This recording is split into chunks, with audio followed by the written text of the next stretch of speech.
જય માતા ખેડૂત મિત્રો, સ્વાગત છે તમારું ખેડૂત પુસ્તક ચેનલમાં। આજે તારીખ 14 મે 2024 ની આજની સવારની હવામાન અપડેટની અંદર માહિતી મેળવીએ તો ગુજરાતમાં હજુ 3 દિવસ માવઠું ભૂકા બોલાવશે। આજે કયા વિસ્તારની અંદર વરસાદની સંભાવના છે, ગાજવીજ સાથે ભારે પવન સાથે ગુજરાતમાં પડી શકે છે કમોસમી વરસાદ, તો કયા વિસ્તારની અંદર પ્રી-મોન્સૂન એક્ટિવિટી જોવા મળશે તેની સંપૂર્ણ માહિતી મેળવીશું। ચેનલમાં નવા હોય તો ચેનલને સબસ્ક્રાઇબ કરી દેજો અને વિડીયોને લાઇક આપીને તમામ ખેડૂત ભાઈને શેર કરી દેજો। ગુજરાત ઉપર સાયક્લોનિક સર્ક્યુલેશન સક્રિય છે, જેના કારણે 2 દિવસથી ગુજરાતમાં કમોસમી વરસાદ વરસી રહ્યો છે, જેના કારણે ગુજરાતના ખેડૂતોને ભારે નુકસાની પણ પહોંચી રહી છે। હજુ ગુજરાતની અંદર આગામી 16 મે સુધી મધ્યમથી ભારે વરસાદને લઈને આગાહી કરવામાં આવી છે, જેમાં દક્ષિણ ગુજરાત, સૌરાષ્ટ્રના વિસ્તાર, ઉત્તર ગુજરાત, મધ્ય પૂર્વ અને કચ્છના તમામ ભાગોની અંદર વરસાદી માહોલ જોવા મળી શકે છે। 2 દિવસ દરમિયાન ગુજરાતના મોટાભાગના વિસ્તારની અંદર વરસાદ નોંધાયો હતો, તેમજ આજથી ગુજરાતમાં હજુ વરસાદની તીવ્રતા અને વિસ્તારમાં વધારો થાય તેવું અનુમાન છે। તેમજ આજે તેમજ આવતીકાલે 15 મે દરમિયાન 2 દિવસ ગુજરાતના વિસ્તારોની અંદર ભારે વરસાદની પણ સંભાવના રહેલી છે।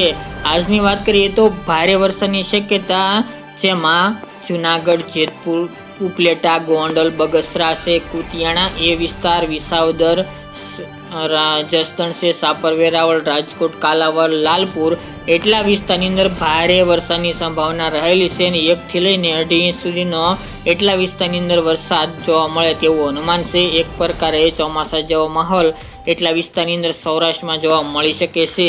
આ સિવાય હળવા મધ્યમ વરસાદની સંભાવના, જેમાં ઉના, તુલસીશ્યામ, રાજુલા, કુંડલા, ધારી, અમરેલીનો વિસ્તાર છે, કોડીનાર, વેરાવળ, માંગરોળ, કેશોદ, કદાચ ગીર સોમનાથનો વિસ્તાર, જુનાગઢનો વિસ્તાર, તેમજ કુતિયાણા, પોરબંદર, ભાનવડ, સિસલી, ભાટિયા, દ્વારકા, જામખંભાળિયા, જામજોધપુર, લાલપુર, કાલાવડ એ વિસ્તાર, જામનગરનો વિસ્તાર, થોલ છે, સાવડી, વાંકલ, મોરબીનો વિસ્તાર, થાનગઢ તેમજ ચોટીલા, રાજકોટનો વિસ્તાર, સુરેન્દ્રનગર, લીમડી, ભોગાવો, રાણપુર, બોટાદ, ગઢડા જે બોટાદ જિલ્લો છે તેની સાથે બાબરા છે, જસદણ, ભાવનગરની અંદર શિહોર છે, પાલીતાણા છે, મહુવા છે, તળાજા, જેસર પંથકની અંદર પણ વરસાદી માહોલ આજે દિવસ દરમિયાન એટલે કે બપોર બાદના સેશનની અંદર જોવા મળે તેવું અનુમાન છે। જ્યારે કચ્છના વિસ્તારોની અંદર આજે વરસાદની એન્ટ્રી થશે, જેમાં રાપર છે, માનફરા, ભચાઉ, ભુજ, નિરોના, નાગવીરી, ખાવડા, ધોળાવીરા તેમજ ગાંધીધામ અને શીશાગઢ એટલા વિસ્તારની અંદર વરસાદી માહોલ જામે તેવું અનુમાન રહેલું છે। ઉત્તર ગુજરાતના તમામ જિલ્લાઓની અંદર આજે પણ વરસાદની સંભાવના છે। સાબરકાંઠા હોય, પાટણ, મહેસાણા, અરવલ્લી સહિતના ભાગો, જેમાં ખાસ તો વાત કરીએ તો આબુ, અંબાજી, બોર્ડર લાગુ વિસ્તાર, રાજસ્થાનના ગ્રામ્ય વિસ્તાર, તેની સાથે પાલનપુર, ડીસા, ધાનેરા, થરાદ, સોઈગામ, દિયોદર, ભટસન, સિદ્ધપુર, વડનગર, વિસનગર જે સાબરકાંઠા, બનાસકાંઠા, પાટણનો વિસ્તાર છે, મહેસાણા, મોઢેરા, ચાણસ્મા, રાધનપુર, રોડા એ વિસ્તાર તેમજ કડી છે, માણસા, પ્રાંતિજ, હિંમતનગર, મોડાસા, બાયડ, માલપુર છે, માંડલી છે, કડાણા છે, અરવલ્લી છે, ડુંગરપુર છે, ઈડર છે, ખેડબ્રહ્મા કે તમામ ઉત્તર ગુજરાતના ભાગોની અંદર મધ્યમથી હળવા તો કોઈક જગ્યાએ ભારે વરસાદની સંભાવના રહેલી છે। આ સિવાય ધોળકા, અમદાવાદ, કપડવંજ, નડિયાદ, ખેડા, ગાંધીનગર સહિતના ભાગો, વિરમગામ સહિતના ભાગોની અંદર પણ આજે વરસાદી માહોલ જામે તેવી શક્યતા રહેલી છે। આજે પણ ગુજરાતની અંદર ગાજવીજ સાથે ભારે પવન ફૂંકાય તેવી શક્યતા છે। પવનની ઝડપ પણ 50 થી લઈને 60-65 કિલોમીટરની ઝડપે પવન ફૂંકાય તેવું અનુમાન રહેલું છે। અમુક વિસ્તારની અંદર કરા સાથે પણ વરસાદ જોવા મળશે તેવી પણ શક્યતા દેખાઈ રહી છે। પૂર્વની અંદર દાહોદ, ગોધરા, છોટાઉદેપુર, વડોદરા એ વિસ્તારની અંદર આજે વરસાદની તીવ્રતામાં ઘટાડો જોવા મળશે, પરંતુ અમુક જગ્યાએ વરસાદી ઝાપટા પડી શકે છે। જ્યારે દક્ષિણની અંદર સુરત, વલસાડ, નવસારી, તાપી, ડાંગ, ભરૂચ, અંકલેશ્વર, નર્મદા જેવા વિસ્તારની અંદર સામાન્ય વરસાદ આજે જોવા મળશે અને તીવ્રતામાં ઘટાડો થાય તેવી સંભાવના છે। જે સિસ્ટમ હતી તે ધીરે ધીરે આગળ જઈને ઉત્તર પશ્ચિમ દિશા તરફ આગળ વધશે, જેના કારણે ગુજરાતમાં ધીરે ધીરે અન્ય વિસ્તારનો સમાવેશ થતો જોવા મળી શકે છે। એટલે આજે સૌરાષ્ટ્રની અંદર અને મધ્ય અને ઉત્તર ગુજરાતની અંદર વધુ વરસાદની શક્યતા છે અને વધુ વિસ્તાર કવર થાય તેવું અનુમાન રહેલું છે।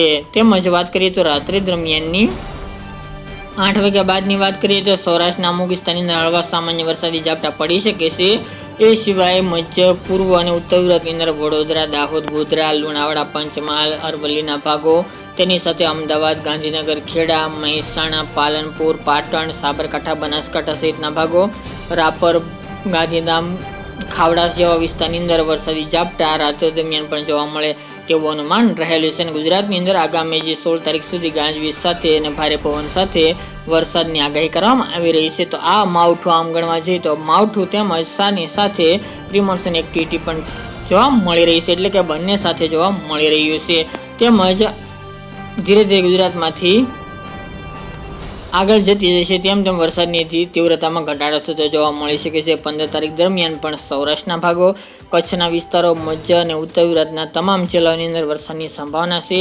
હાલની અપડેટ મુજબ આ ઓવરઓલ ગુજરાતની અંદર નહીં જોવા મળે, પરંતુ છૂટાછવાયા વિસ્તારની અંદર આ માવઠું જોવા મળે તેવી સંભાવના છે. અને અમુક વિસ્તારની અંદર ભારે વરસાદ પણ નોંધાઈ શકે છે, જેની તમામ ખેડૂત ભાઈ નોંધ લેવી. તો આપણે દરરોજ આ માવઠાની અપડેટ આપતા રહીશું. તેમજ તાપમાનની વાત કરવા જઈએ તો તાપમાનમાં હાલ તો 41 થી 42 ડિગ્રી તાપમાન નોંધાઈ રહ્યું છે.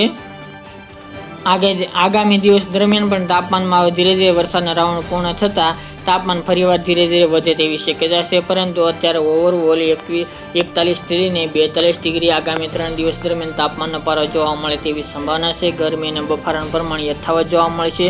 તો ખાસ કરીને જ્યાં ગરમીનું પ્રમાણ વધુ છે ત્યાં કમોસમી વરસાદ વરસી શકે છે, જેની તમામ ખેડૂત ભાઈ નોંધ લેવી. તો મિત્રો, આ અત્યારની વહેલી સવારની અપડેટ. ફરી એક નવા વિડીયો સાથે મળીશું. આજ માટે આટલું જ.